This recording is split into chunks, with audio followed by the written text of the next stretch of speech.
ಚಟ್ನಿ ಇದಕ್ಕೆ ಜಾಸ್ತಿ ಪುದೀನವನ್ನೇ ಹಾಕಬೇಕು. 2 ಕಟ್ ಪುದೀನ ಹಾಕ್ತಾ ಇದ್ದೀನಿ. ಹಾಕೊಂಡು ಹುರ್ಕೊಳ್ಳಿ.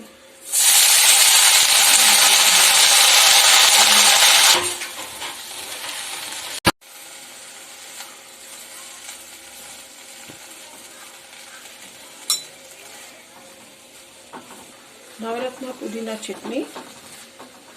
ಪುದೀನವನ್ನು ಹುರ್ಕೊಳ್ಬೇಕು. ಚೆನ್ನಾಗಿ ತೊಳೆದಿಟ್ಕೊಂಡಿದ್ದೀನಿ. ತೊಳೆದಿಟ್ಕೊಂಡು ನೀರೆಲ್ಲ ಹೋದ ನಂತರ ಪುದೀನ ಚೆನ್ನಾಗಿ ಹುರ್ಕೊಂಡು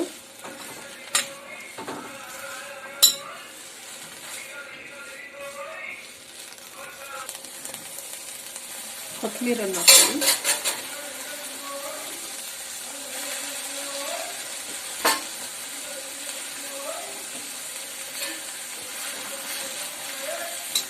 ಹಸಿ ವಾಸನೆ ಹೋಗೋ ತನಕ ಹುರ್ಕೊಳ್ಬೇಕು. ಆದರೂ ಕಪ್ಪಗೆ ಮಾಡಬಾರ್ದು. ಹಸಿ ವಾಸನೆ 1 ನಿಮಿಷಕ್ಕೆ ಹೋಗ್ಬಿಡುತ್ತೆ.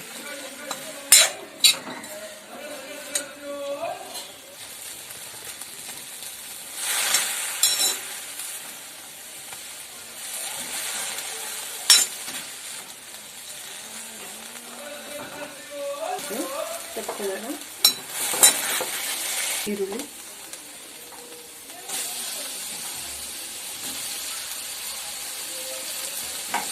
ಸಣ್ಣದು 2 ಈರುಳ್ಳಿ ಹಾಕೊಂಡಿದ್ದೀನಿ.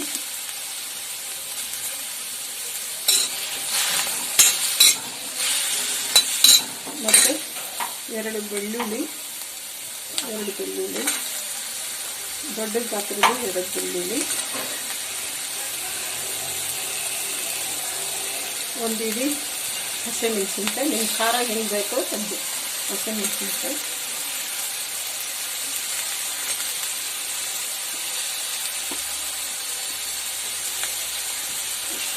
ಎರಡು ಇಂಚು 1.5 ಇಂಚು ಶುಂಠಿ. 1.5 ಹಾಕಿ ಸಾಕು. 1.5 ಇಂಚು ಶುಂಠಿ.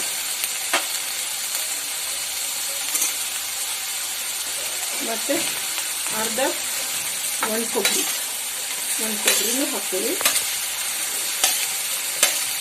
ಅರ್ಧ ಹೋಳು ಒಣ ಕೊಬ್ಬರಿನೇ ಹಾಕಬೇಕು. ಹಸಿ ಕೊಬ್ಬರಿ ಹಾಕಬಾರ್ದು. ಸ್ವಲ್ಪ ಎಣ್ಣೆ ಹಾಕಿದ್ದೀನಿ. ಎಣ್ಣೆ ಹಾಕಿ ಹುರ್ಕೊಳ್ಬೇಕು.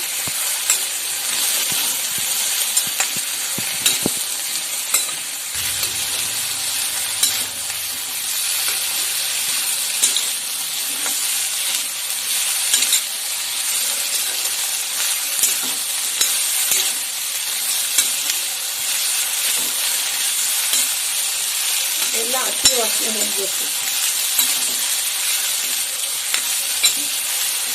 ಈ ಚಟ್ನಿಗೆ ನೀರು ಹಾಕದೆ ರುಬ್ಕೊಳ್ಬೇಕು. ನೀರು ಹಾಕಬಾರ್ದು. ರುಬ್ಬೋ ಕಲ್ಲಲ್ಲಿ ರುಬ್ಬಿದ್ರೆ ತುಂಬ ಚೆನ್ನಾಗಿರುತ್ತೆ ಈ ಚಟ್ನಿ.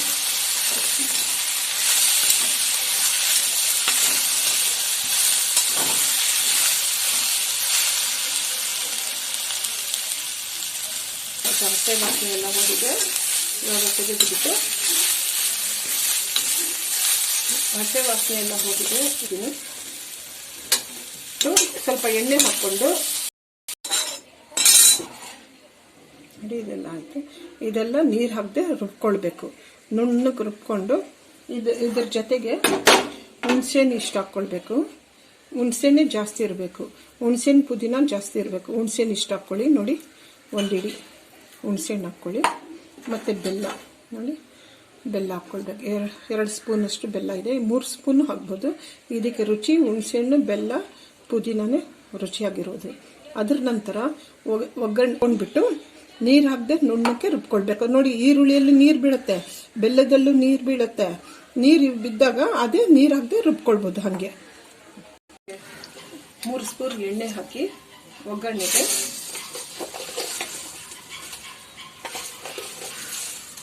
ಸಾಸಿವೆ ಹಾಕಿ,